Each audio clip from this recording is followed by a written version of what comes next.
Africa's dream of continental unity through Pan-Africanism has long symbolized hope for collective strength against colonialism, poverty, and marginalization. Yet, despite institutions like African Union, true political, economic, or military union remains elusive. Africa will likely never unite in any meaningful supranational sense due to deep structural, historical, and human factors. Africa hosts over 2,000 languages, thousands of ethnic groups, and varied religions makes unified identity challenging. Colonial borders drawn at the Berlin Conference lumped rival groups together or split kin across nations, fostering internal tensions rather than continental solidarity. The Rwandan genocide of 1994 exemplifies how ethnic divisions, Hutu versus Tutsi, can erupt into mass violence, with over 800,000 killed in months. The African Union largely adhered to a strict non-interference policy, doing little to prevent or halt it. Similar ethnic strife fuels ongoing conflicts in the Democratic Republic of Congo, where militias tied to Hutu, Tutsi, and other groups have displaced millions, and in Sudan's Darfur region, where Arab-non-Arab tensions have led to atrocities and ethnic cleansing accusations. Persistent conflicts and failure to silence the guns, the African Union's flagship Silencing the Guns by 2020 initiative, failed spectacularly. Conflicts rage across the continent, undermining any unity push. Sudan's civil war between the Sudanese armed forces and rapid support forces has killed tens of thousands, displaced over 12 million, and created one of the world's worst humanitarian crises with famine risks and spillover threats. In the DRC, eastern conflicts involving M23 rebels, allegedly backed by Rwanda and other militias, have displaced over 7 million, making it a top neglected crisis. Ethiopia's Tigray War and insurgencies in Amhara and Oromia regions killed hundreds of thousands and exposed AU limitations in mediation. Somalia's long-running civil war and al-Shabaab insurgency, alongside insurgencies in the Sahel, Mali, Burkina Faso, further highlight how internal wars consume resources and trust needed for unity.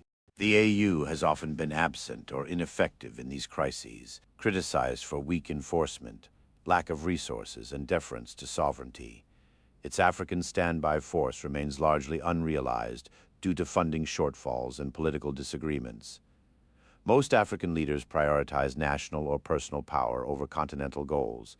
At the African Union's founding, a split emerged between radical unionists, led by Nkrumah, favoring immediate political federation, and gradualists, led by Nigeria and others, preferring economic cooperation and non-interference. The gradualists won, embedding sovereignty as sacrosanct, a principle that has hindered deeper integration ever since. The AU's response to crises often prioritizes elite consensus over decisive action, as seen in its limited role in Sudan's or Ethiopia's wars.